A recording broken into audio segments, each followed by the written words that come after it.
Hey, everybody. Today is November 10th, 2017. That voice you heard in the background, that's producer Danny Okers. He's in New York. He's the greatest producer that ever lived. To my left is Dan Tom, the MMA analyst for MMAjunkie.com. You can find his lovely work on the front page right now. If you need a breakdown, if you're doing fantasy, any of that type of stuff, he's got you covered. In an undisclosed location in Enterprise, Nevada, Gorgeous George is joining us, and I am Ghost. Today is Friday. We're very excited. Do you guys think Enterprise, Nevada and Paradise, Nevada are going to have a turf war at some point? Hash this out. I think so. What and they should open an Enterprise car rental, at least over there. With the fighters. Hi, guys. Counter for 10. The fighters you know who live. I wonder who would win that war. Mount's Edge got, sorry. We got some good fighters.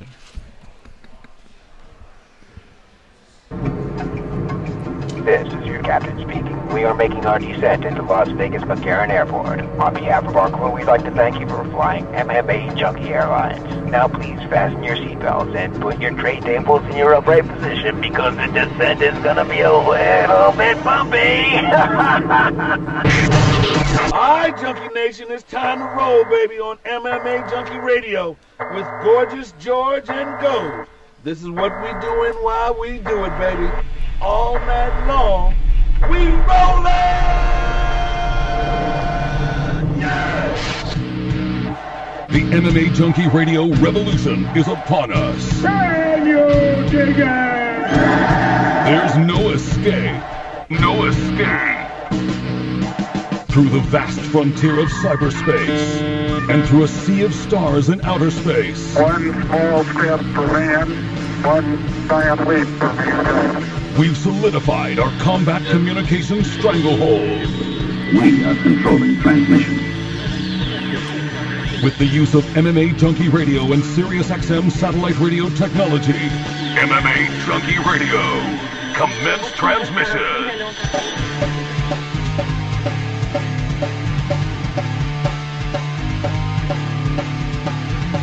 Live from MMA Junkie Radio HQ in the fight capital of the world, Las Vegas, Nevada. Here are your hosts, Gorgeous George and Goes. From the fight capital of the world inside the beautiful Mandalay Bay Racing Sportsbook, you are listening to the MMA Junkie Radio Show, the only show that matters. I'm your host, Gorgeous George. With me, as always, is the devious and dastardly Goes, our ace co-host, back east, handling all the producing duties. It's Danny. And, of course, our latest addition to the show, the fight analyst, Dan Tom. What's up, guys? What up? What's up? Everybody in a good mood Not today? much. It's Friday. It is. Yeah, man, I'm chilling. Yeah? Chilling like a villain. Big day today, Yeah. Georgie. Ooh. Yes. Peru versus New Zealand. Mm-hmm. And this first leg is going to take place in New Zealand. So this is their chance to rack up a few goals because then they come back to Peru. And you know how it is in soccer. Usually the home team is a strong favorite. And we'll see, man. I know that technically the odds are in our favor to be the victors after two legs. But we'll see, man. Anything can happen in soccer. And this is huge for, well, both countries. But New Zealand, I believe, went in 2010 to the World Cup, whereas Peru hasn't gone since 1982. Any words you know for what our side friends, we'll be on. George? For Ben and Lucas, the chicken man? Not really. They're actually two of the nicest guys, really. So I would honestly watch it in a bar with them or go to the game with them if I was out there. There's just no trash talk between those guys. Really, two of the nicest guys. I've never met Ben. Hopefully, right, Goes? No, you've never met Ben. He was here 6 years ago. You big dummy, you don't remember? No, we've never met Ben. We met a Ben from Australia once. Mm-hmm. Patterson, I believe was his last name, but I don't believe we've ever met Ben from New Zealand. We'd love to.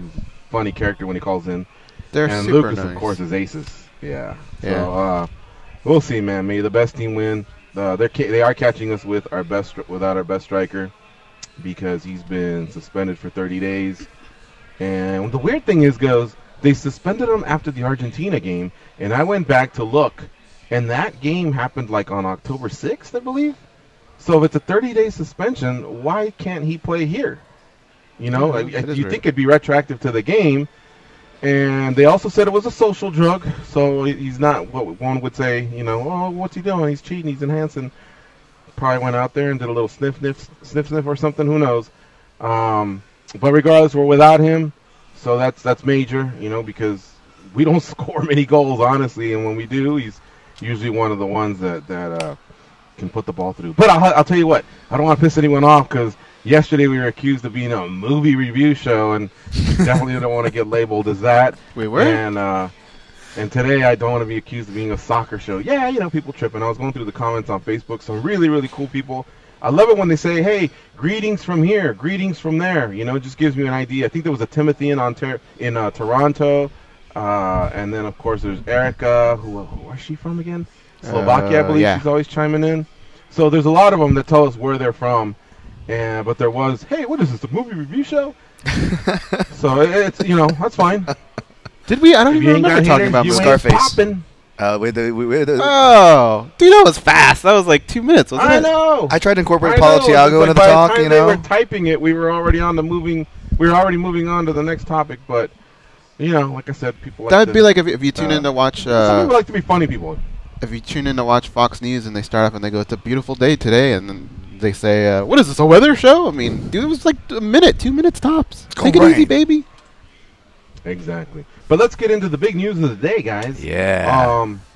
Bellator, did they hear us or what? We were actually saying, do something about your heavyweight division, for crying out loud. And we compared what we thought as fans we'd like to see to something that was done in 2010 under the Strikeforce banner when Scott Coker was there, which was like a staggered tournament. Well, guess what? That's what Bellator is doing. So either they're listening to us or they had this thing cooking.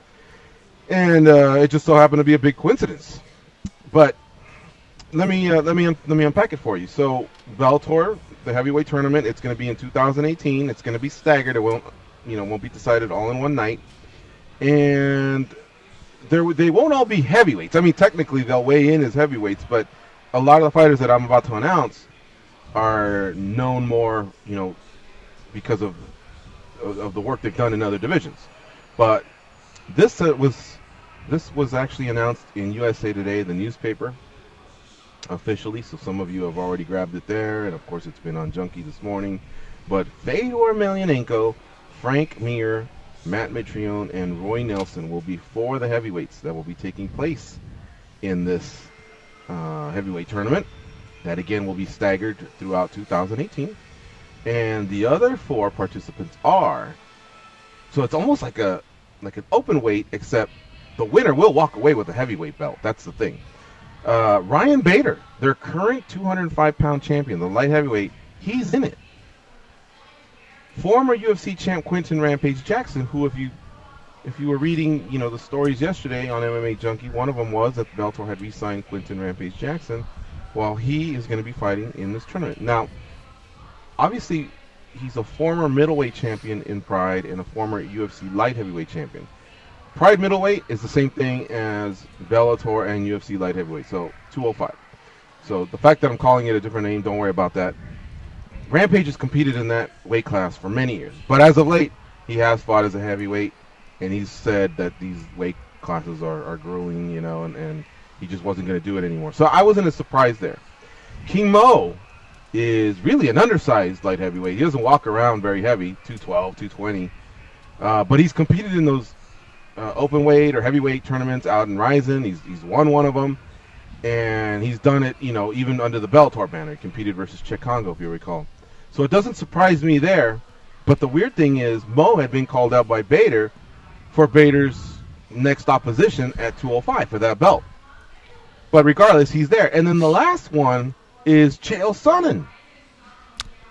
So tell me, guys, your reaction. All right. At first, when I saw it, I thought it was super weird. And the name that really stood out was Chael Sonnen. And I get why he's there. I get all that. But he's just so undersized. I mean, if you take some of these light heavyweights and you actually just put aside what you're reading, okay, and put them up against the heavyweight, okay? So if I told you Quinton Rampage Jackson versus Fedor Emelianenko versus Frank Mir, these heavyweights, like, he's got a pretty decent shot. He really does. So does King Mo against a lot of these guys.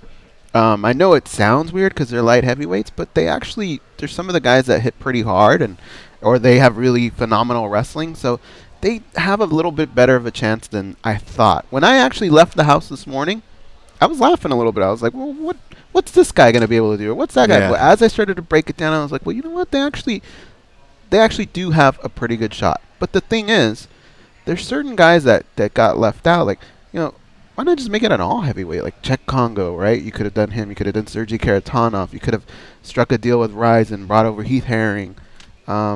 I don't know. I don't know that the light heavyweights can really bring that much to it. So it is a little strange. But once you see all four of them up on the stage the way Bellator likes to do, Scott Coker-esque, I think we're all going to get into it. What do you think, Dan? Yeah, I think it's an awesome idea for how to kind of work with your stable / harken and throw back to the days of old, right? And yeah, it is kind of funny how we can be sizes because Chael Sonnen might not be much of a different size from a Vanderlei Silva or Lawal, King Mo, but King Mo's wrestling experience fighting heavier guys, obviously Vanderlei's experience fighting open weight, tournament experience, we'll give those guys more of a pass. Vanderlei's obviously not in this. I'm just using him as an example. But yeah, Chael Sonnen does kind of stick out as that guy. And part of me, almost wants to see like one of the random names that maybe aren't as big, like throwing a Chad Griggs in there, throwing a Valentin Overeem. Let's really get this feeling like Strikeforce. But on that note of random guys, and you just mentioned some two-goes, who's the alternate in all this? Do we have a special guest alternate? Who's the Daniel Cormier that's not listed on the article, guys? Who would you peg for that? Because you have to really kind of look at the roster and who's available, right? Mm-hmm. I thought this is a name that you guys may. I mean, he's been retired, but he's always in the gym, and he always talks about wanting one more fight. Mm-hmm. And he's with a different organization. But I thought Ray Sefo would be a fun name to throw in there. Oh, Sugar Ray Sefo. For the alternate or one of the original 8? Either or.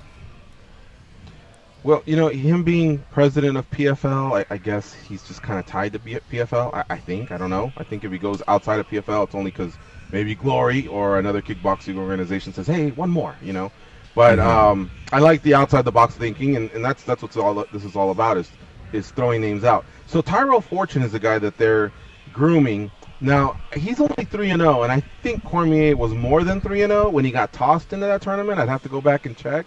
But he wasn't that much more than 3-0. But, if they're a believer in Fortune and they don't think it's too early, yeah, maybe you throw him in. Maybe have 2 alternate bouts. So 4 fighters because, injuries happen, contract situations happen, whatever. We don't know how this thing will unfold, and plus it just adds the excitement. And there's no guarantee. You tell the alternates there's no guarantee you are going to step in, but at the same time, you have those fallbacks. But so what I think what I would have done if we went all heavyweight, Congo's put in some time there at Bellator. He's 9-2 overall with them. Bobby Lashley's 5-0 with them, and the other ones would have been Sergey Karatanov, who's now 1-1, and Javier Ayala, who actually gave Karatanov the 1 loss, but then turned around and lost to Nelson, who to me that's showing I can compete. I beat a good guy and I lost to a good guy. So those would have been the 4 I would have went with if that's what they did. Hey, it's just heavyweight. We're deciding the belt. I think they wanted to do something a little bit more glamorous, and to do that, then that's why. Hey, look, our 205 champ's testing himself. Rampage is back. Even though he doesn't have a rich history at heavyweight, he's Rampage for crying out loud. Mo, of course, brings those credentials from the fact that he's done it. Not only in North America, he's done it in Japan, and then again, Chael Sonnen is star power. Mm-hmm. Bellator, I guess, they probably, when Strikeforce announced what they did, they are further ahead than where Bellator is right now in announcing what they're doing. So I guess maybe we give Bellator this pass. But I'm telling you, I don't know that if in a year I would have given them this pass because, Coker has been there for a while. And if I want to see a heavyweight tournament, I want to see heavyweights in the heavyweight tournament. Maybe the one novelty, the way Vanderlei stuck out a little bit that one year, But it showed why it made a difference in Japan. He was able to get by a guy by Fujita, but then he got fucked up pretty bad by Crow Cop. At the same time, I don't want 205 to be held up either. So I think maybe if Bader fights Mo for that title, then maybe what are we doing with Phil Davis? Maybe that would have been the time to move up Phil Davis. Hey, you want to have some fun at heavyweight? Now it could be that they asked Phil Davis and he said, no, I don't want to have fun at heavyweight. I'll just compete here at light heavyweight. And see, those are the things we don't know. Who's on their last contract? Who Bellator might be beefing with? Who's difficult in air quotes to deal with in a staggered tournament? We don't know, and maybe that's why we would need to talk to a Scott Coker. The point is, it's been announced. It definitely has been the talk this morning. If you peruse the websites and the forums, everyone's talking about it, and of course, everyone's got opinions on it. But it's there. Bellator will have a new champion, and it's got some pop. There's obviously Frank Mir coming over. This is where he's going to be debuting, and I guess we can no longer bitch about the heavyweight division of Bellator because they're doing something about it. Can I pose a question for throw you it out guys there. and for the callers? Yeah. I think it's pretty obvious. Knowing now, I'm probably going to be wrong, but doesn't it kind of look like the first round will more than likely be a heavyweight versus a light heavyweight? Yep.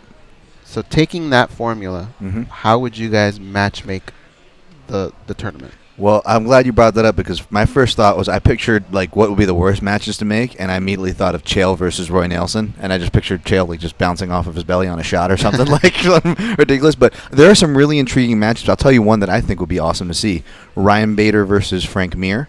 I think that's a really. I have that one. I think that's a really good matchup to make. But speaking of Chael, I think they give him Fedor. That's the way I have it. And is this disrespectful, guys, to kind of go here for the hypothetical? I know you love hypothetical goes. I don't mean this disrespectful, but if Kimbo's still around, does he make it on this list, guys? I think he definitely would have. I think he is, and I think they put him against Chael. I think that's how they would kick this thing off. So just to kick it off with this a big is the name. way I listed it. I have the same two fights you have. So Okay. Fedor versus Sonnen. Okay. Mir versus Bader. I went with Roy Nelson against Rampage. I just feel like that'll be fireworks. Mm-hmm. Oh, and nice. then I went like that. Mitrione and King Mo. There's certain guys that I think, like King Mo is actually really, really friendly with Roy Nelson. They used to train together. So I have to imagine at some point they both said, hey, can we kind of at least avoid this for the first round? If it happens in the second round, all right, we'll deal with it. So I got to imagine they would shy away from that matchup. Fedor versus Sonnen, I think you just do it, red, white, and blue against Mother Russia. I think that, and I think, I don't know that you want to give Fedor a heavy hitter. So that's the way I did it. How would you guys do it? That's perfect, man, for me. I'll let Gigi. I was putting out a fire. I did catch Sonnen versus Fedor, right? Uh-huh. What else? I went with Mir versus Bader. And then I went with Roy Nelson versus Rampage. This is just stand-up war, a battle. And then Mitrione and King Mo. And then I just mentioned that, remember, I would imagine these two guys at some point told Bellator, King Mo, and Roy Nelson were buddies, but if we have to face each other later, let's not do it in the first round. Okay. I really like Nelson versus Rampage. Okay. Now, in that same bracket, I would put Mo because setting up Mo versus Rampage 3 would be pretty cool. But at the same time, I don't know that I want it shoved up down my throat just right away in the first round. You talked about who won't fight who. Mo was pretty tight with Nelson, I believe still is, and definitely very tight with Chael. So I don't think they'll be fighting, and I would almost even say they may be like in opposite brackets.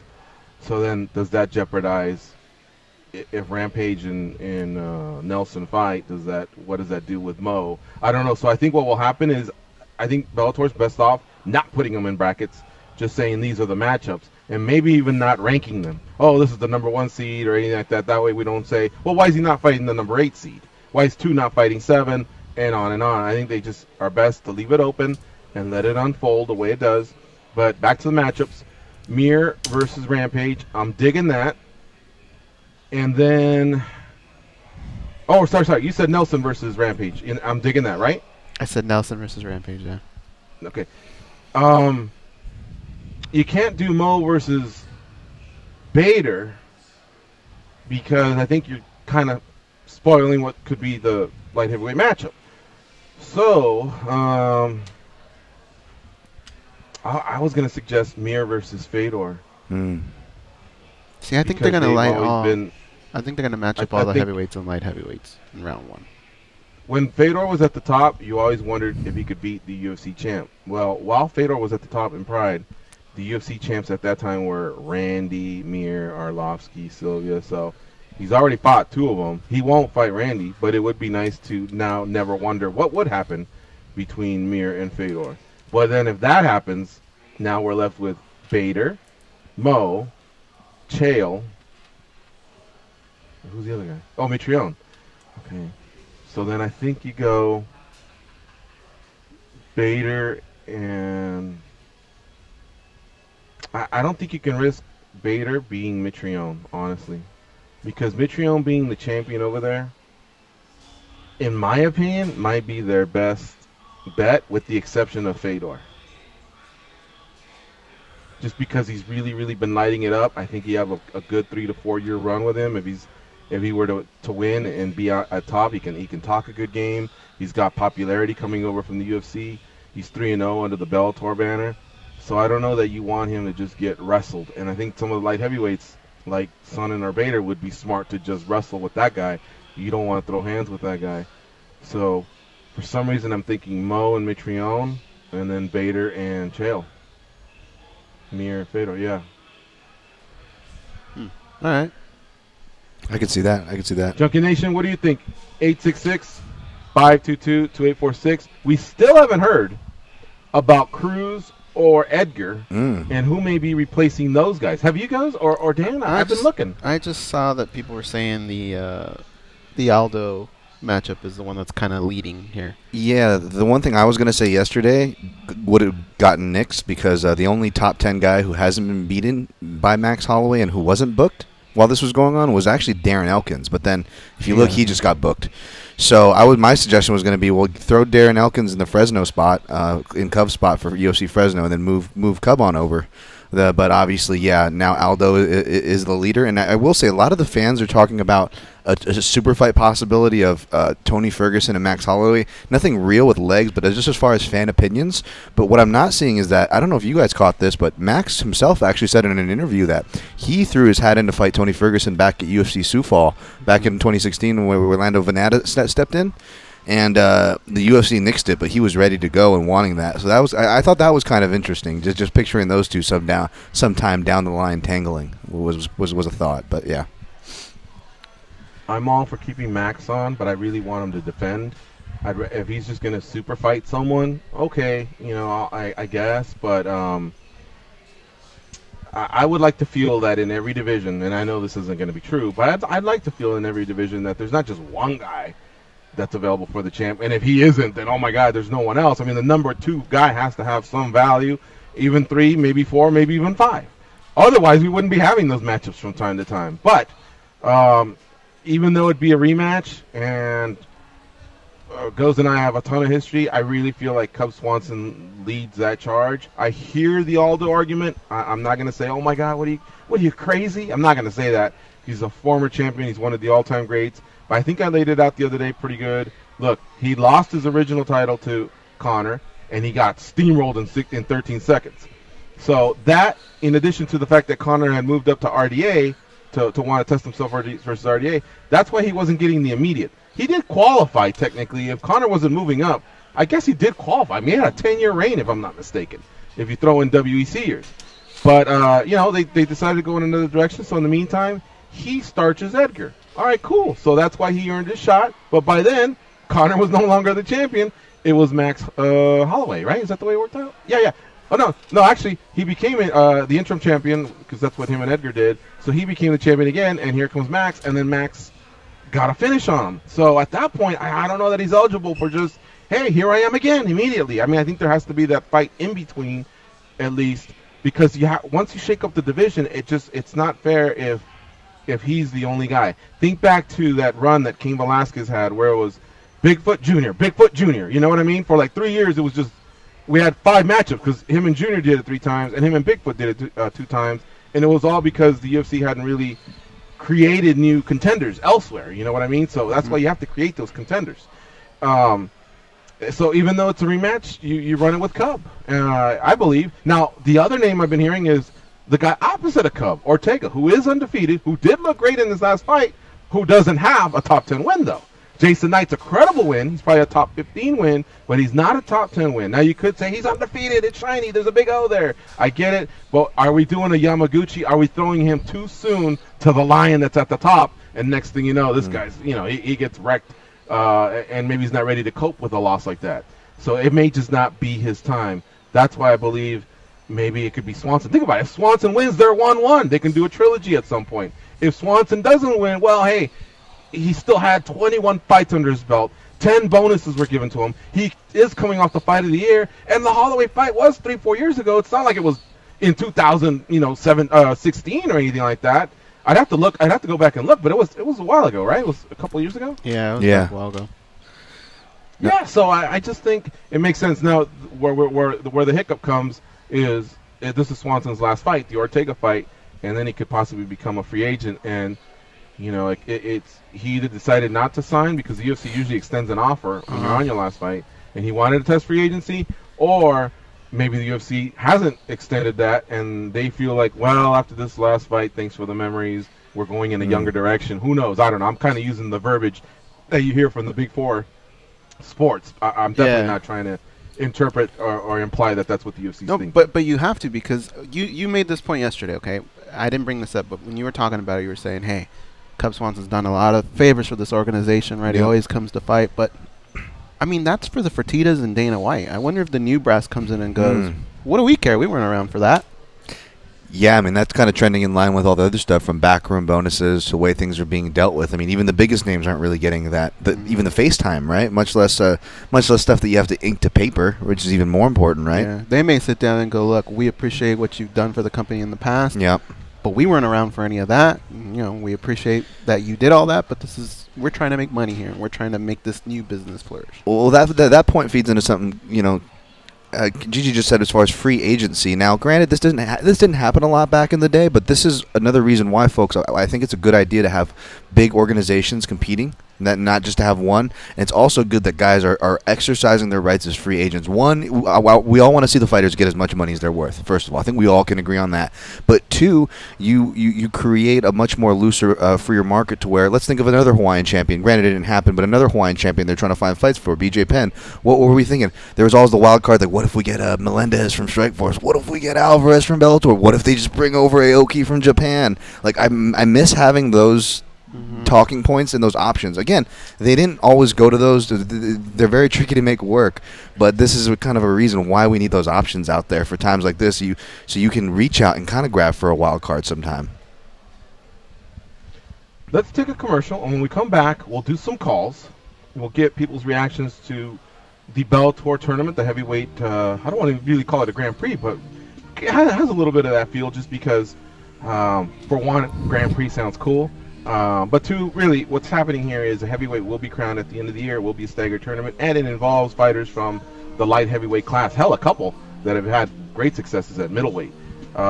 You're listening to MMA Junkie Radio on Sirius XM Rush 93. Stay close, and we'll be right back.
Do what they say, and your life will be a lot better. Here are Gorgeous and Goes. Cowboys running back and fantasy football star Ezekiel Elliott has been suspended until Week 16. Get the fantasy football impact of this news right now on SiriusXM Fantasy Sports Radio. Find out what the experts are projecting for Dallas's replacement runners, as well as which players you should claim off the waiver wire and start in your lineup this week. The push for fantasy football playoffs is on. You need to be listening to SiriusXM Fantasy Sports Radio now more than ever. Sirius 210, XM87, and on the SiriusXM app. Hey, Goes. Mm-hmm. Did you guys not play fantasy football this year? I haven't heard any talk about you and the Junkies. Yeah, we played. Oh, you did? No, I'm just kidding. No, we didn't. We took a year off. Oh. Okay. I'll Who won it last year? I'll let Junkie Gathering. Last year.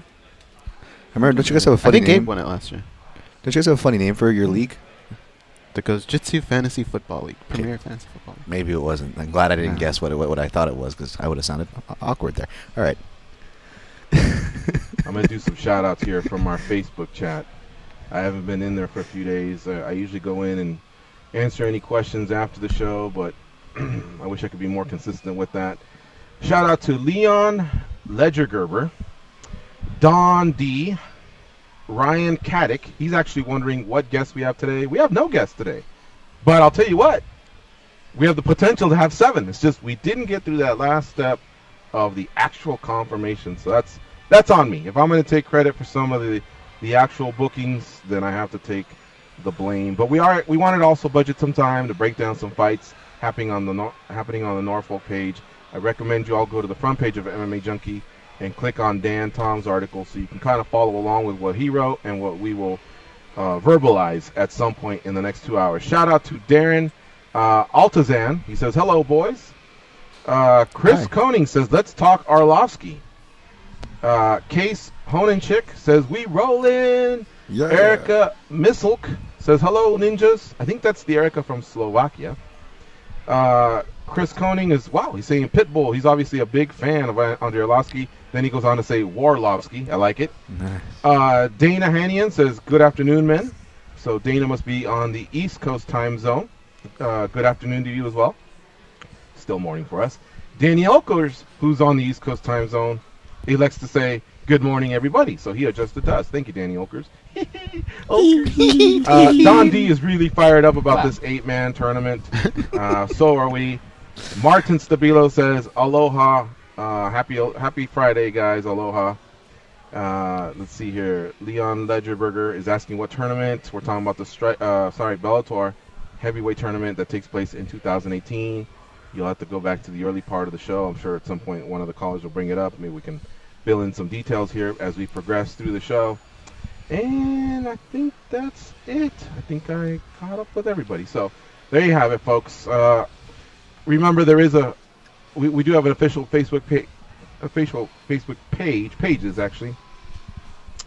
There's a video component where you can catch a replay of the show and actually watch it live too, if you're ever interested in what's going on with the studio. And you can do that by going to www.facebook.com/official MMA Junkie. And that's where we post a lot of stories throughout the day on our Facebook page. And of course, you can go straight to the website. And the reason I say this is because when I worked in corporate America, sometimes you worked in a company where you had to use social media, but they blocked sports pages. I couldn't go into ESPN and get my updates or anything because they blocked sports. But, of course, now you can do it through Facebook. You can kind of keep up there. So I'm kind of giving you the cheat sheet, the cheat codes here. And, of course, there's a lot of people that block social media. But because they work in a sports environment, a sports page like MMA Junkie is allowed. So I'm just giving you guys options. I'm not trying to get anybody into any sort of trouble or anything like that. But I know this is, we're MMA Junkies for a reason. We need our fix. So this is your way to get it. 866-522-2846 is the number to call in if you want to join in. Right now we're going to catch up with a few of our callers that are already on hold, starting off with Brandon in Louisville. What's up, Brandon? The following phone call is Jason Ford approved. So Bellator is going to do a cast-off Grand Prix. This is great, guys. Don't you remember the last time Scott Coker tried to do this? It was a complete shit show. I don't know why everybody's so fondly remembering this. Let's break it down. First of all, they had one match that people actually wanted to see, and that was Fedor and Overeem. What happened? The dumbasses didn't try to book it till the second round. Oops, Fedor got upset. Then they tried to hitch their horse with Overeem. Oops, we only had him signed for one fight of the Grand Prix and didn't think that maybe he'd want to go somewhere else halfway through. Big mistake. And then, let's just sell the whole company to the UFC. That's great. Worked wonderful. Guys, this is going to be fucking ridiculous. Unless Scott Coker learned from his mistakes. Let's not try to pussy around with the first round matchups. Don't try to make this a Fedor and Mir meet in the finals kind of bullshit. Book it quick, get it over with, get the fights that people want to see out of the way. All right, what are the matchups you would prefer? Okay, Fedor Mir first round. Okay. It's you do Rampage Mitrione, you pull that off that tough heat they had with each other. Okay. And then it doesn't really matter because everybody else is kind of there. You do Stone and King Mo because at least the talk will be fun. And then that leaves Vader and Roy Nelson, and I'll go somewhere and take a nap while it's going on. All right, Brandon, thanks for the call. You had some strong facts along with your strong opinions. Thank you very much. I will say this. I can't go into specifics, but when King Mo was fighting for his life, one of the people that helped him the most through that, and I can't give you specifics, was Chael Sonnen. That's why I just don't see that fight ever happening. But I do like what he said about Mir and Fedor if they want to learn off Strikeforce, because it's true. I think a lot of people at the time wanted an Overeem Fedor finals, and that didn't happen. So that's why I will give some credit, even though he came in with some heat there. Towards the announcement, I'll give him some credit that at least his history seemed to be pretty correct there, and the feeling I had as a fan as well. I co-signed on a few things he said. Let's talk to Ben in New Zealand. What's up, Ben? How you been?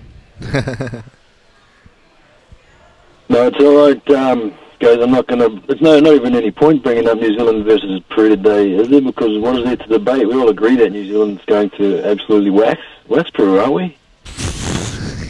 Has trash talk ever sounded nicer than that? Yeah. The devil are you talking about? New Zealand is going to wax Peru, as far as I'm concerned. I say. You three fine gentlemen can just enjoy your weekend.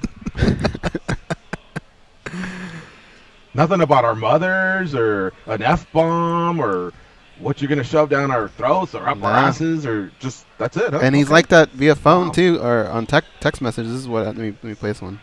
Hey! Where did you get those clothes? At the toilet store? So New Zealand's definitely got to step it up. Trash talk. Yeah, no wonder the cops over there don't have guns. Everybody's just nice to each other. Hey, you there! Don't commit that crime. Oh, apologies, chap. Proceed, Ben. Yeah, to be honest, that's probably as far as I want to take it before you guys point out that Peru have been preparing for this by playing South American giants, and New Zealand drew with Solomon Islands a few months ago. So I didn't even know Solomon Islands had a team. Yeah, me neither.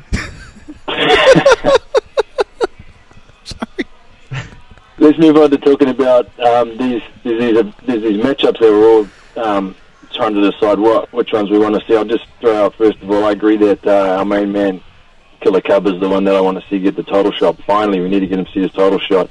But in terms of who George is going to fight next, I think if he's going to fight another top middleweight, probably going up against Robert Whittaker, he's not one of the bigger middleweights, and in fact, he spent more of his career at welterweight than he has at middleweight. It's probably less of a daunting prospect than going up against one of these giants like Weidman or Rockhold or Yoel Romero. Does that make sense? Yeah, it's true.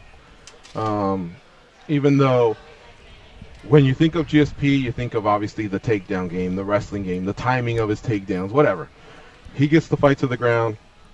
Except that recently Whittaker had success against somebody that's very decorated in Yoel Romero, and you just start to think, wow, he was able to get past that guy, and he's bigger and faster and probably more explosive. Jacare. Can GSP do it? But GSP's way of getting you down is a lot different than Yoel, so every fight's different. But you're right, as far as that size and the history of both fighters, both of them starting off at 70. You're right. I think that part may be appealing to GSP versus the feel of, oh my God, we're fighting, and I weigh about 195 right now in this cage, and the other guy is more like 215, and I'm feeling those 20 pounds. Yes, you are correct. Yeah, I mean, it was striking watching Chris standing next to Tyron in the studio in the post-fight show. How Chris looked like 3 divisions bigger than Tyron Woodley, but they're only 1 division apart, and it really showed up how massive the massive guys, like Chris and Luke Rockhold are compared to guys that are only 1 division below, which George, naturally, he really is just a welterweight. So I think he's probably still going to go to welterweight, and I actually want to see him go down to welterweight, but if he is going to fight a middleweight, then Robert Whittaker's probably his best option. I agree, brother. All right. Thank you so much for the call. Good luck tonight. We'll be watching. Hopefully you will be too. We'll do, chaps. Have a good weekend. Easy, Ben. All right, we'll see you. Let's do one more. Samson in California. What's up, Samson? What's up, guys? First off, I think Cub kind of earned the spot. You can always put a guy like Bektic over against Ortega. But yeah. I don't know how hard it was for you guys to see the Conor McGregor movie out there, but I just saw it on Wednesday. I had to take a 45-minute BART ride, San Francisco, and it was pretty good, man. It was good insight into what really went on 189. It'd probably be a lot more shocking for people who don't know that much about Conor, but it was a really good movie. I enjoyed it. You guys should check it out. I want to check that out. I plan to.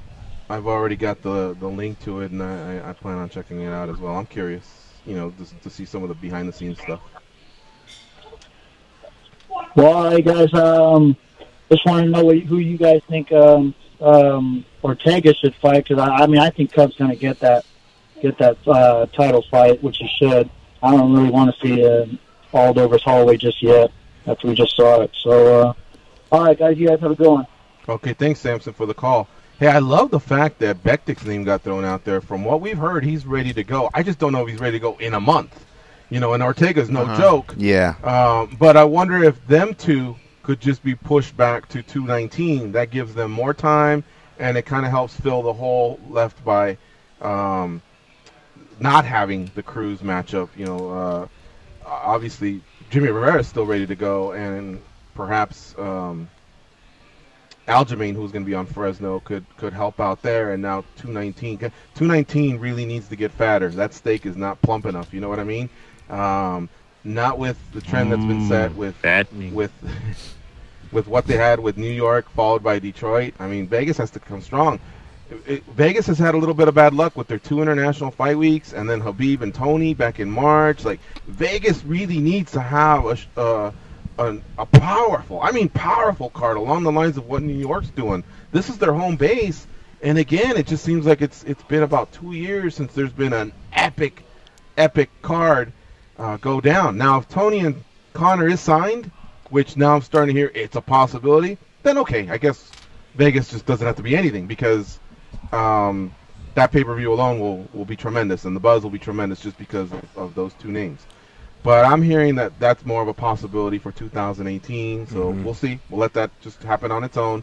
And in the meantime, if it doesn't, well, guess what? If Cyborg and Holm aren't going to do the dance, who's going to do the dance at 219? I mean, we're running out of time. It's let me see, it's less than 2 months away. I mean, and that's a part of the year where people say, fuck it, I'll spend it in New York. I'll go to Rio de Janeiro. I'll spend it in LA. There's many great places to spend on New Year's Eve other than Vegas. So, hopefully they're cracking their skulls over there making decisions. I know about Mirsad Bektic. I think that's a great filler right there, but I think he's dealing with the contract stuff right now. So I don't know that he's even available. Yeah, I also would I see. I also would want Mirsad to have something to bounce back from, because he just came off of that step up and missing the step up when I'm referencing the Darren Elkins loss there. So it'd be nice to see him kind of rebound. And I'm glad that Samson, which, by the way, we got to get a half-baked dropped in here for when that guy calls. But I like that Samson brought up who we'd like to see. And 145 is so stacked with talent. Let me tell you the matchup that I want to see Brian Ortega sometime down the line, guys. It has no name value, but pound-for-pound action in the octagon in any division, this is like top 3 matchups I want to see. And that's Brian Ortega versus Zabit Magomedsharipov. I think that those two guys just, being paired together is insane. And Magomedsharipov is the Dagestani guy who's training up with Frankie Edgar and Mark Henry and all those guys. He had that really impressive win, a really impressive debut a couple months back. But he's fighting Shaman Moraes at UFC Shanghai. All right. Well, we'll see what happens. I mean, a few other matchups have been popping left and right. I don't know if you noticed, but Ray Borg's ready to bounce back in Austin, Texas against Brandon Moreno. So that's a good bounce back for both guys, both coming off their biggest losses of their career.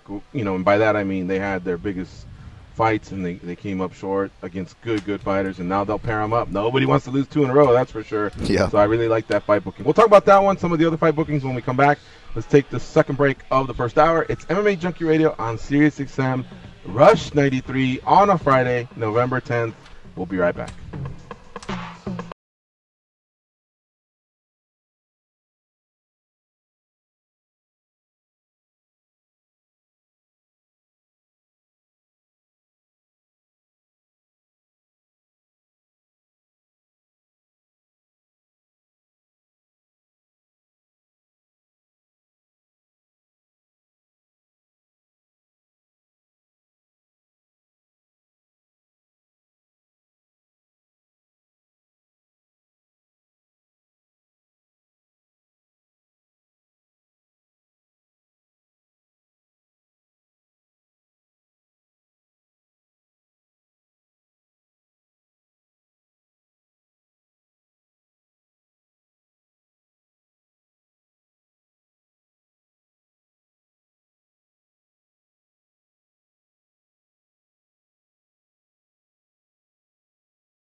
Charm, compassion, common sense. These guys have none of that.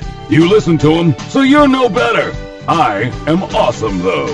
They are Gorgeous George and Goes. Big shout out to DJ Quest 562 in the YouTube chat, along with 49-1 in their hearts.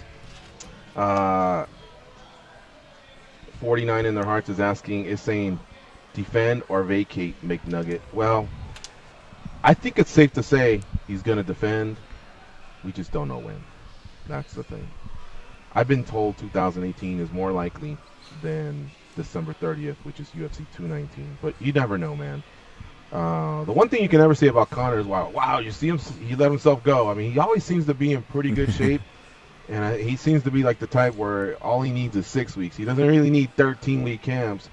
And he's ready to go. But, who knows, man. That's the thing about when you're champion, you got to make sure you're ready to go because the guys that are coming after you, man, they're best versions of themselves. Yeah. You know, that's why there's so much respect to title defenses. If you're ever going to let yourself go, though, it'd probably be after cashing that ginormous check you got from Mayweather. Yeah, that's the time to do it.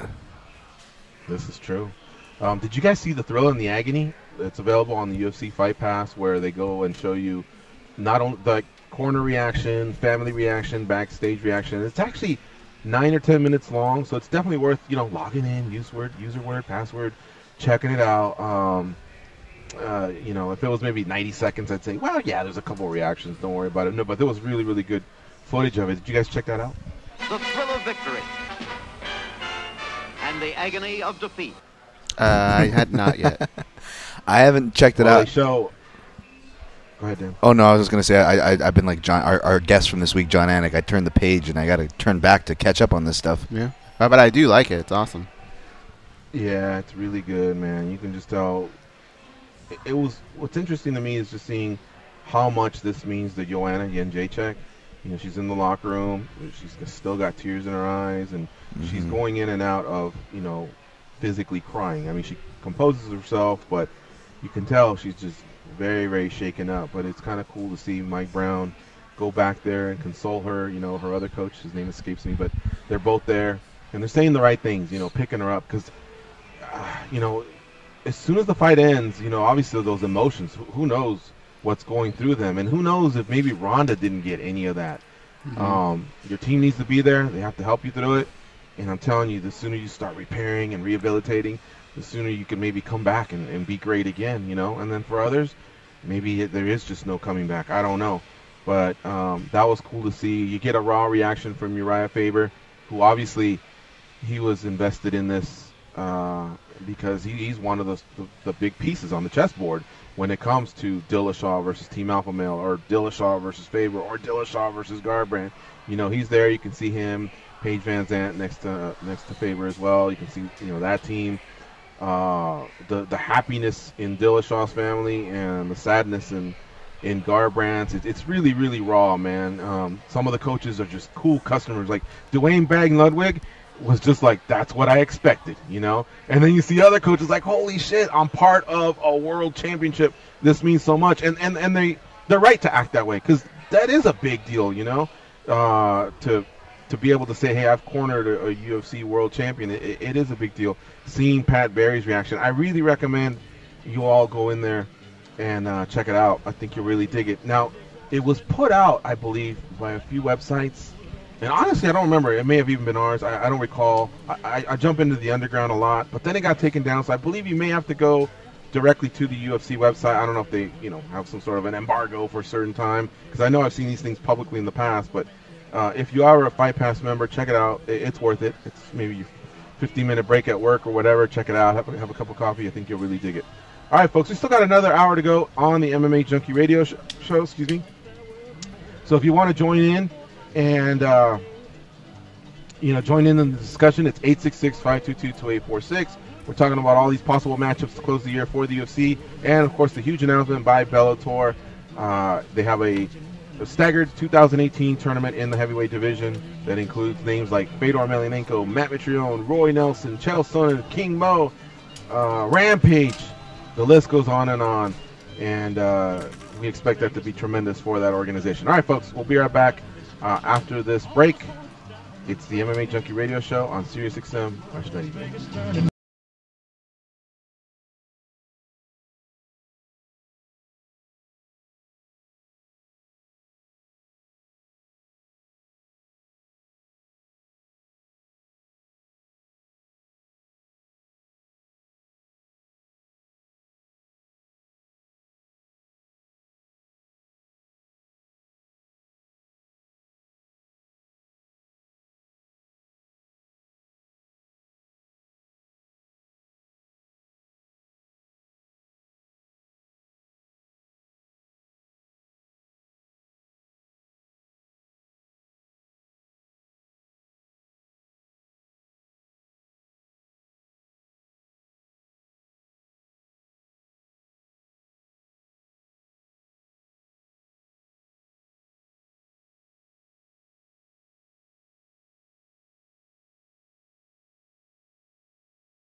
who I am. Well, I was there and I saw what you did. I saw it with my own two eyes. So you can wipe out that grin. I know where you've been. It's all been a pack of lies. And I can feel it coming in the air tonight. Oh Lord. Well, I've been waiting for this moment for all my life. Oh Lord. I can feel it coming in the air tonight. Oh Lord. Well, I've been waiting for this moment for all my life. Oh Lord. Oh Lord.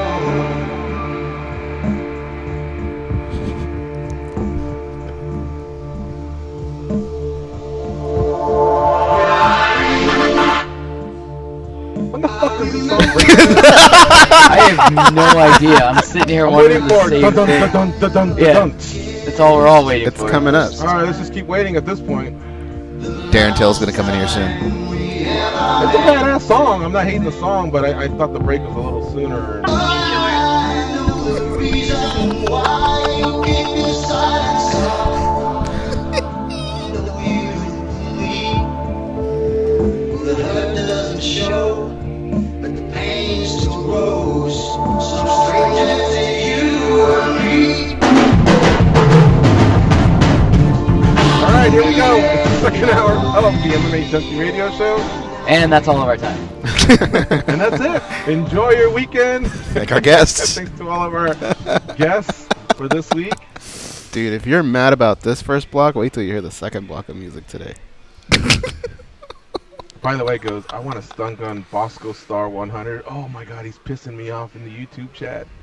He is going to bone our mom, he just told me. What? So, yeah, dude. Oh, no. Yeah, that's what he's going to do. That's what he's here for. So, goes, I'm going to keep hosting the show. You call mom and tell her to lock up, because that's what he's here for. He's here to bone our mom. Oh, man. Not our mom. Did he mishear Inca Mama or something? What's Bosco Star, you're so lucky I have to co-host the show, because if I didn't and if I had a good knee, oh man, I'd be hunting you down right now. Nobody talks about my mom, like our mom, like that. Don't you dare come back in this YouTube chat and do that, because it really spoils our day and it gets us fuming. No, I'm so mad. Motherfucker. You're so low, man. Oh man, God. I don't even hope this on my enemy that he ever goes into someone else's YouTube chat and says all these dreadful things. He got us. He really got us. Yeah. People are going to be talking about this one for months. Yeah. Never let that down. He got that reaction. Oh, how do we react? All right. Hey, UFC Norfolk is taking place. Let's not forget about that. Amongst all the future fight cards that the UFC has coming up that we're trying to repair on our own, doing some of our own matchmaking, and the big Bellator tournament. Let's talk about what is at hand. 25 out of 26 fighters weighed in successfully. Only one didn't. Disappointed a little bit. Matthew Lopez, who does come from a wrestling background. And this is a big fight for him versus Austin Sal. Look, if he gets the win, all credit to him. But the matchmaker's going to look at him and say, congratulations, but motherfucker, you should have made weight too. He came in about 3 pounds over. Didn't work out. Who knows? I don't know. Maybe the body shut down. I don't want to wish upon anybody any sort of health problems. And sometimes you have to do what you got to do. But it could also be that 35 is not for him. Moving on from that. The main event is intact. Pettis, Poirier, they weighed in. They're solid. They're good to go. And obviously that's a big, big matchup for both guys. You know, Pettis had that unsuccessful run at 45, but since he's been back, he's been winning.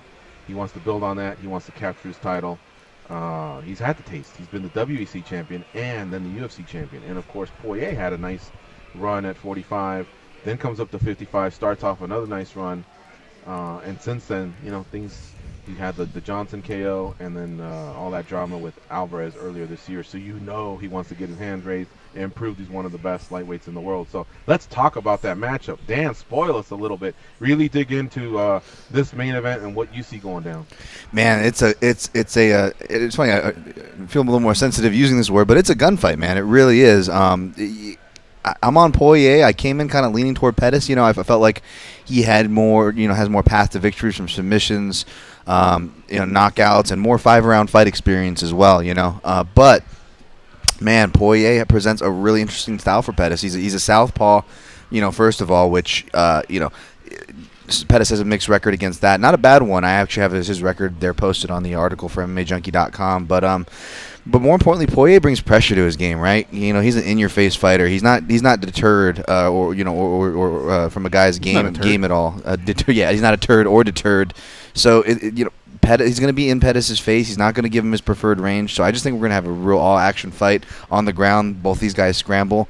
But my official pick is Poirier by decision, with the caveat that he may be able to get an accumulation stoppage late if he's having his way. But if Pettis goes out there and ices him with a head kick or a body kick, guys, can any of us be surprised? I mean, so that's my feel on the main event. Yeah, Championship Pettis, which is best Pettis, but when I didn't want to just start off by saying best Pettis and then leaving out the fact that he's really, really at times had an amazing submission game, an amazing striking game, some really, really nice highlight film stuff. That guy beats, in my opinion, the best Poirier.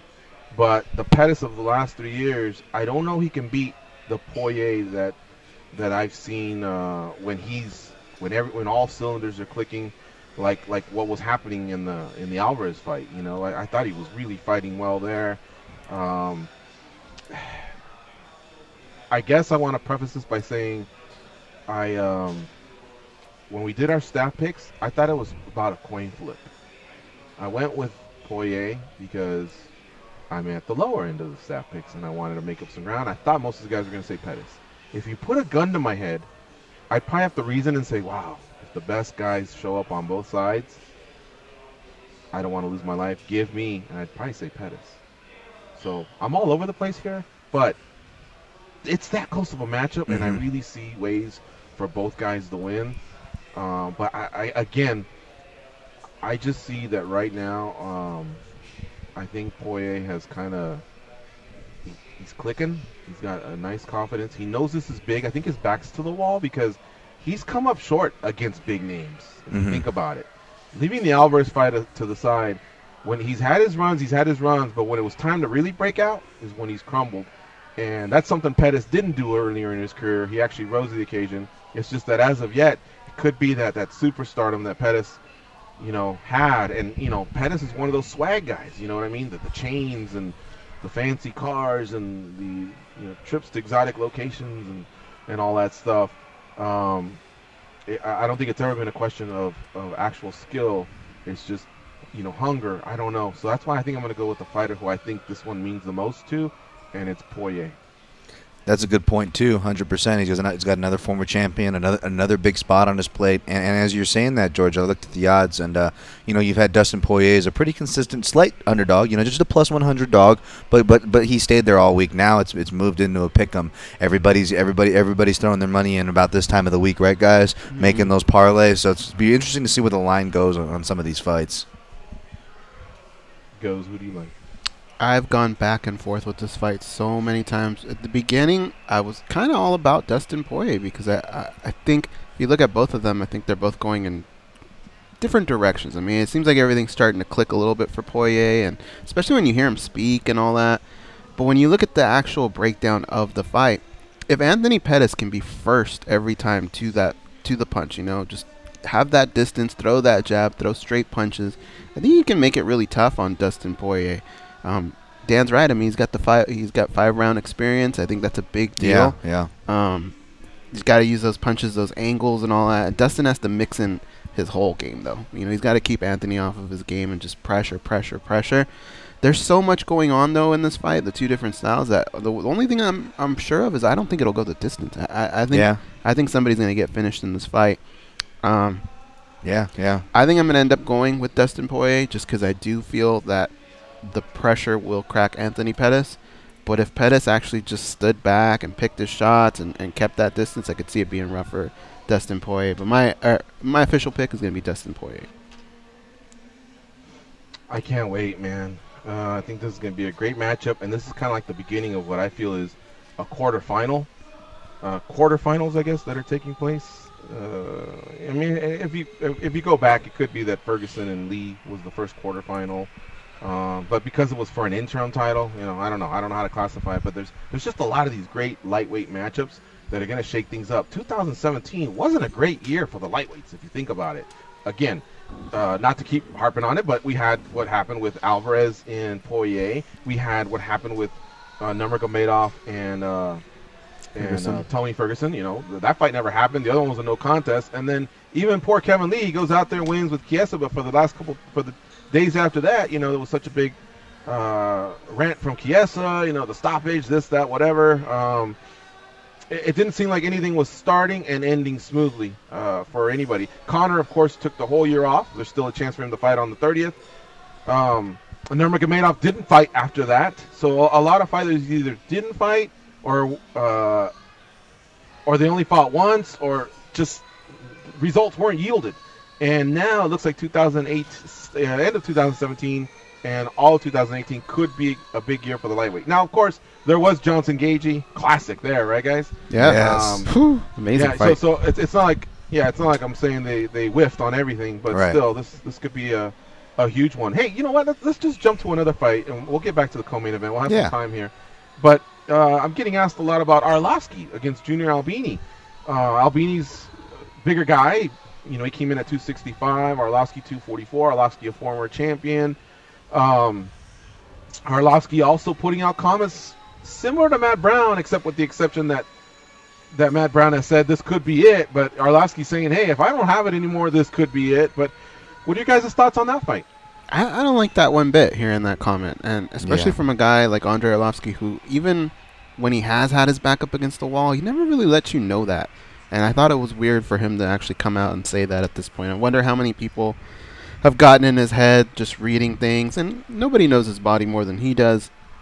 For that reason, it's tough because Andre can give anyone fits on any night, but it just hasn't been able to transfer over as of late. And I'm going to give this fight to Albini.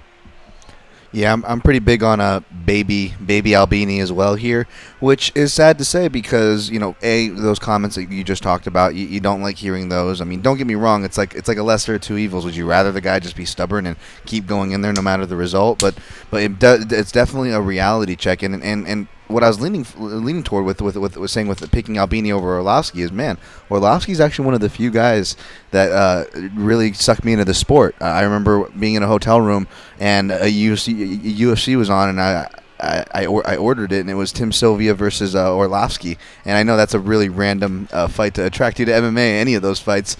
But yeah, man, I mean, just watching this guy for so long, it's kind of crazy that he's here. But yeah, I got to pick against him here, man. Also going down at UFC Fight Night 120, Poirier versus Pettis, which, by the way, here's some start times for you. For one, the main card is on FS1 at 10 p.m. Eastern Time on Saturday. Norfolk, Virginia, of course. We've been talking about that. Pettis and Poirier in the main event. The co-main event, Matt Brown and Diego Sanchez. Junior Albini, Andre Arlovski in the featured bout. As we continue to scroll down, Cesar Ferreira versus Nate Marquardt. Rafael Assunção versus Matthew Lopez. Lopez being the only fighter that didn't make weight. Clay Guida versus Joe Lozon. That one's probably going to be a treat, and we haven't really dove into that one much. But here's another one that just is under the radar, and it could be huge for both guys. John Dodson versus Marlon Moraes. Now, that's the main event for the prelims on Fox Sports 1. So, really, it's 10 fights on Fox Sports 1, but we're technically dividing a prelim card and a main card. This is the last matchup you would see on the prelims. Usually, we're shifting over to Big Fox or pay-per-view and making that distinction, but since they're all on FS1, it's just one of 10 fights on FS1. Viviane Pereira versus Tatiana Suarez. Sage Northcutt also on this card versus Michelle Quinones. Nina Ansaroff versus Angela Hill. That, by the way, could be a big fight for both ladies. Even bigger for Hill. I think Hill with her 5 out of 6 run, her being an Invicta champ, she didn't lose the title there. She just basically came over to the UFC.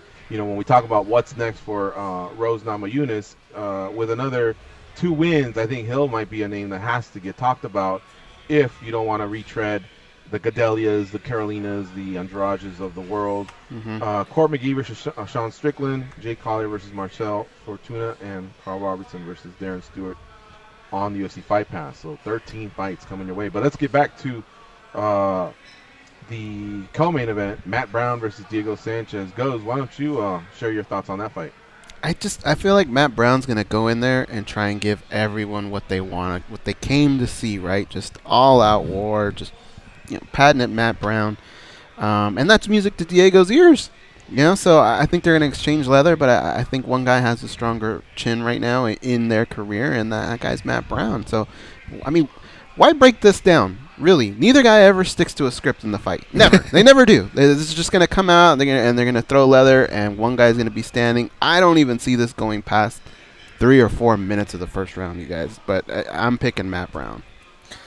This is a tough one, man. This is a tough one. I'm big on Matt Brown here, but when I say this is a tough one, I mean, sticking to the script, and what is on the script is pretty crazy. It's what makes us fans of both these guys, but it also can be troubling when you looked at, the fact that, I'll just pulling up here, Matt Brown's been dropped or stopped in 5 of his last 7 fights, right?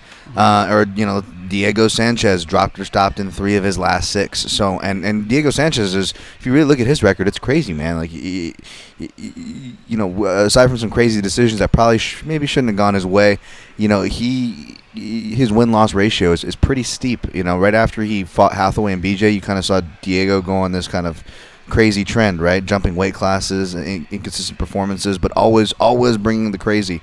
Hopefully he brings that here because he has a willing dance partner in Matt Brown. Matt Brown always brings the violence, right? So I'm sure we will get what we want. I don't know what to say about this one. We want an exciting fight, but I also want these guys to be okay walking out of the cage after this one. After this one's over with.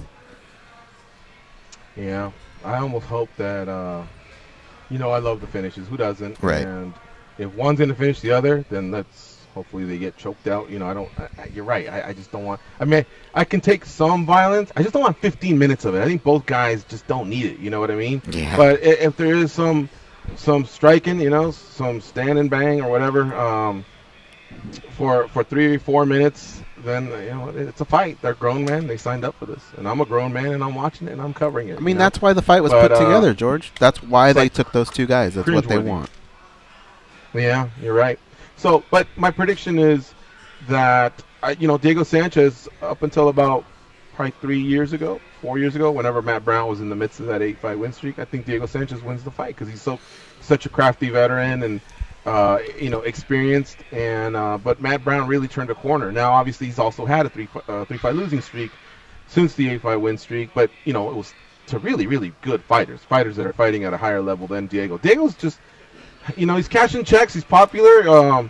He can't seem to get a beat on whether he should be a featherweight, lightweight, welterweight. And he's scrambling around. He's at a point in his career where his best days are behind him, and whatever it takes to convince him that he can compete, okay, cool. In this case, he'll come back to the division where he really had the most success, which was the early part of the career coming out of Tough 1. Now, that said, Brown developed some great wrestling skills himself.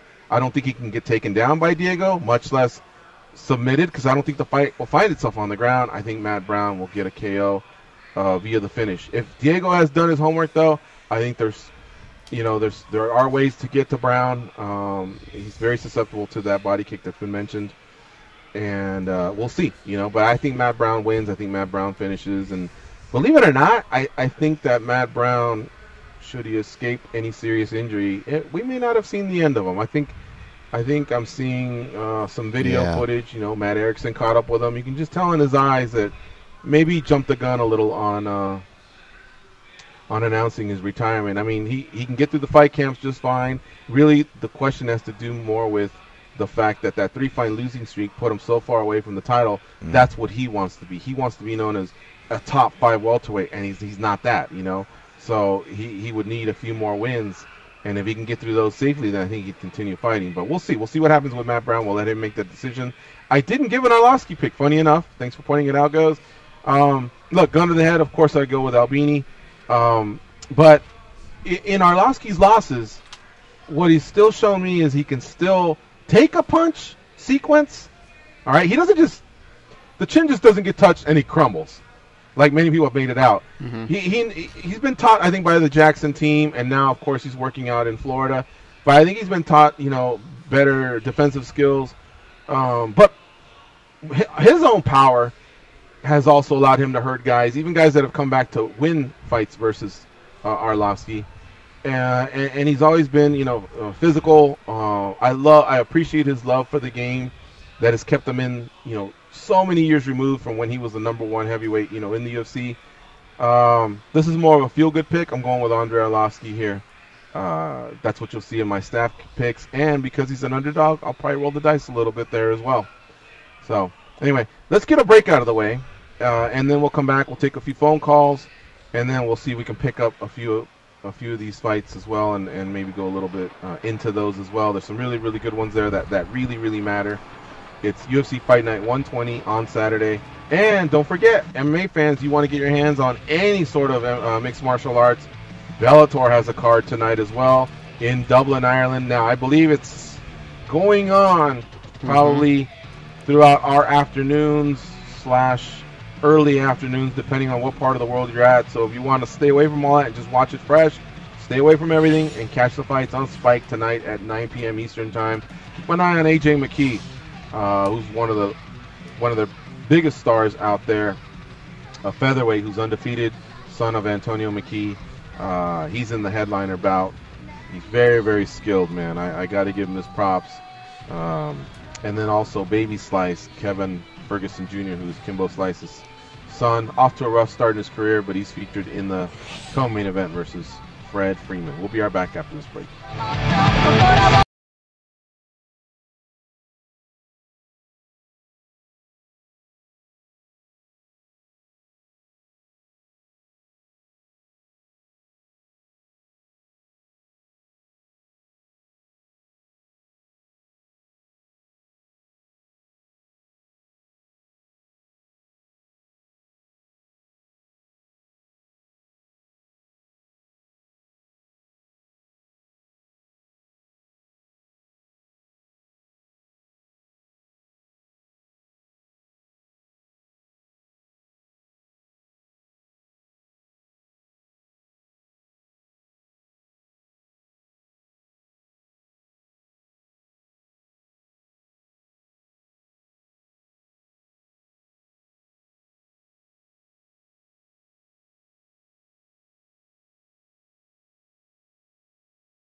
Lukey's his father? What if I walked in right after with my voice and was like, I'm your Uncle Walter. Can I get a lift home? That'd be crazy, right? Anyway, here Georgian goes. Alright, so this is what's going down in Dublin, Ireland. We mentioned that it's a tape delay that you can see tonight on Spike, 9 p.m. Eastern. And if you don't want to hear anything about it, turn the show off. Maybe for the rest of the show, honestly. Who knows? We may talk about this for the next 30 minutes, or we may not. I don't know. You roll the dice. But they're actually already into the main card in Dublin, Ireland. It is 8 hours, right? So I guess that makes sense.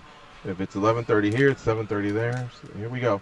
John Redmond and Charlie Ward have fought, and I'll see if I can get through this without giving the result.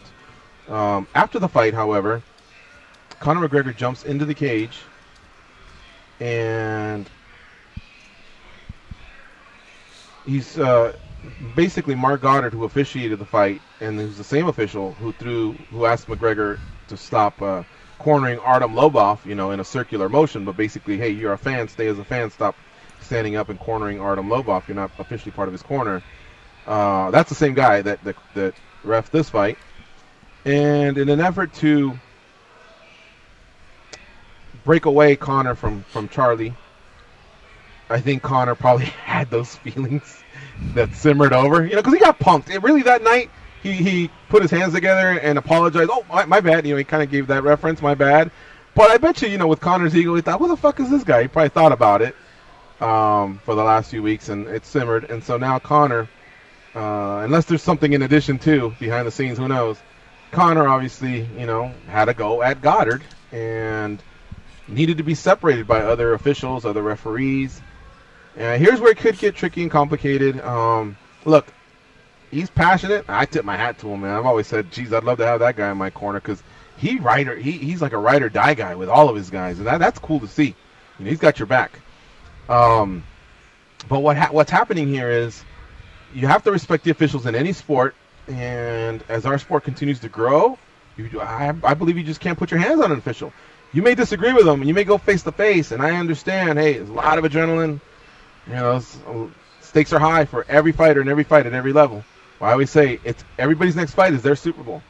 But as this is going down, if you have to have a face-to-face, cool, may cooler heads prevail, but you just can't touch them, and that's what happened. And so I don't know. I don't know what will happen here, but the fact that he touched them may be something where it could be seriously addressed by the UFC, and by that I mean just the fact that they may have to comment on it and maybe react to it. Had he just gone face-to-face, finger point, F-words, this, that, I think we just would have called it an incident and moved on. But you guys have seen the videos that are coming out. Dan and Goes, your reaction? It's sad to me that now Conor McGregor's starting to become one of these people that, what was it, a couple of weeks ago that he was already in trouble for what he said and what he got caught saying. He went through the whole apology. I'm sorry, I need to act more professional. And then, boom, he does something insane again. And these type of actions are just kind of, being a baby is basically what a spoiled baby, and I like Conor. I don't want him to do this because I find him funny. I want to see him fighting, but this is something that crossed the line big time, and I don't see how he wouldn't admit that himself. Yeah, man, you touched on something there. I was just talking about last night on my podcast where I was talking about something I shared on here as far as the 2 New York shows, how they ended, and kind of ending on an off note. And for the example for Conor's, the first New York show was kind of like, this felt like a different Conor than the Conor that I was introduced to through MMAjunkie when they were covering Cage Warriors, through your guys' show when you guys were one of the first and only people interviewing him. That's the guy that for lack of better words, that's the guy I fell in love with. But this is a different McGregor here. From just the incidents just last week. We don't have to go that far to pull back these incidents that are accumulating, and this whole for lack of better word, King Conor effect. It's tough to stomach. It's like I want the best for the guy. I'm definitely not a hater. I want him to do well. I'm glad he has all these good things coming to him, but you can't defend a lot of these actions that he's doing on the other side of it too, and we need to be honest and we need to call him on those. It'll be interesting to see how they deal with it, especially when you think about suspensions, commissions, and potential bookings of perhaps UFC 219, how these things could affect that. I don't want to be an alarmist by throwing that out there, but we have to think about that now, right? Because any other fighter that would do this penalty. There's going to be an article on a penalty the very next day, right? That's just my thoughts. Well, think back to let me see here. What was his name? Was it Jason High? Yeah. Incident in Dallas or Oklahoma. Remember Dana was saying, he was very clear in saying, you just can't put your hands on a ref. Now, that can't just fly under the UFC banner. I would think those would be his feelings in MMA, you know, especially when it involves one of his. I mean, on a technical side, he could say, well, it wasn't under the UFC banner. He still fights, blah, blah, blah. You know, money trumps all. But if he really wants to, you know, stick to his ethics, you know, I don't know. But, you know, this is how you get creative. If he was going to fight in March anyway, and I say that because that's where it happens on March 4th. Well, let me see here. All right, folks. Too bad if you didn't want.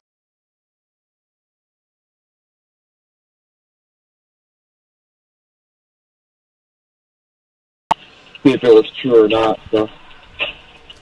Oh, man. You guys have no idea? I hadn't even heard that. How about you guys? No, I'm actually looking into it right now. Yeah, I've been a bad gym member. I finally got my butt into a grappling class the other day, but it took up Casey Halstead's invite. Checked out 10th Planet here in town, but yeah, of course I'm an Extreme Couture guy. I love them. They're like family to me. But yeah, I'm gonna definitely follow up on that. I know everybody's really tight there. Everybody's really friendly. You know, we've had Eric on this show. What you see is what you get with him, and that's kind of how he runs shop. So. You know, if it is, I'm sure there's a good reason. Follis is definitely a good coach. He's a guy that's going to be in demand no matter where he goes. So I'll definitely follow up on that. But Follis has ties here, you know, in Vegas too with some other jobs I believe he talked about, you know, on the show when you guys had him on here last. So yeah, interesting. Well, he's got a partnership a little bit with Dewey Cooper, you know, where they kind of individually work on some fighters. But he's got those deep roots with Randy Couture all the way back from the Portland, Oregon days. So they've known each other for a while. But yeah, I'm curious. We'll follow up and see. Hey, at that Costco, are they giving out those samples? Are you near any of those stands that have some samples? Yeah, but I'm sure it's not as good as the States ones. Like in Canada, the portions are pretty small. Right. So, how close are you to one of them right now? I just left the store. Oh, I just left the store. I was gonna dare you and have you run through a sequence of events. All right. Too late. Next time. Hey, are we still talking about UFC Fight Night 120, or are we just talking about Conor McGregor from right Whatever you want, baby.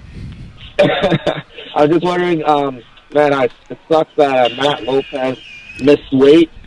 I bet him, so I'm kind of scared that might impact his performance, especially since he has a grinding style and he might gas out. Do you guys have another underdog pick that I can bet on? I want to bet on it today because I don't want the line to get too far off. So I'll take that off the air. But yeah, if you guys could provide another underdog pick for me, that'd be great. All right, buddy. Dan, do you have one that jumps out at you? My official underdog picks were Poirier, which we kind of talked about. That line's kind of competitive now, as it should be. So even if you are finding Poirier as a dog, it probably won't be by much. My other official underdog pick actually was Michael Quinones over Sage Northcutt. He's currently, depending on what house you're looking at, I got 5 dimes pulled up online. Plus 150 Quinones, where Sage Northcutt is a minus 170 favorite. You know, essentially, I think Quinones, he looks like an underrated talent. He's very athletic. He's coming up from 145, but I don't know how he ever made that weight because he looks as big as Sage Northcutt, and Sage Northcutt looks too big for 155. Apparently, Sage Northcutt made weight okay, which I'm still surprised he makes 55 okay. And I'm not, you know, hating on Sage Northcutt. He's got a lot of upside, but when you look at their styles, I feel like Quinones is almost a better version because they both come from a traditional martial arts base, but the way Quinones applies his karate base, and he's a really well accoladed karate guy. Quinones is, by the way, the Colombian. You know, he can fire counters or come forward from either stance. He's really strong hips, and his grappling game he got eye on coming in without even having any UFC. Officially, you can count that old Dan Tom. Watson's another one, you know, just because his speed. Marlon Moraes is the minus 120, and sample size is so low, we see dogs cash on female fights so much. I mean, obviously there was the big reminder this week at the top level, but those kind of upsets can happen all up and down. And what George said on them, I'd love to be them, but of course we know that's not true. Take another break. You're listening to MMA Junkie Radio on Sirius XM Rush 93, and we got carried away there, and we are up against the clock. But hey, stretch marks are the new tats. They are Gorgeous George and Goes. All right, folks, we'll end with some calls. Poirier and Pettis don't get any better than that. And, of course, keep it locked on MMA Junkie. That one better? All right, thank you, Danny. Thank you. Well, you know what I struggle with, guys, is because I give myself my own drops and my own crickets, so I expect an automatic, automatic 2 fights for literally me not. I'll give you my Tony breakdown. I'll give you that's possible for that reason. Brazilians are. I mean, and then on the other hand, you have to do. I think you're live, dog. I mean, I love Matt Brown, but one thing about Matt gonna put himself in a situation just like Diego, where he's hittable, where he's gonna get hit. And just for shits and giggles, there wasn't one earlier, but Emmett, and then he's part of the season that had the highest ratings ever.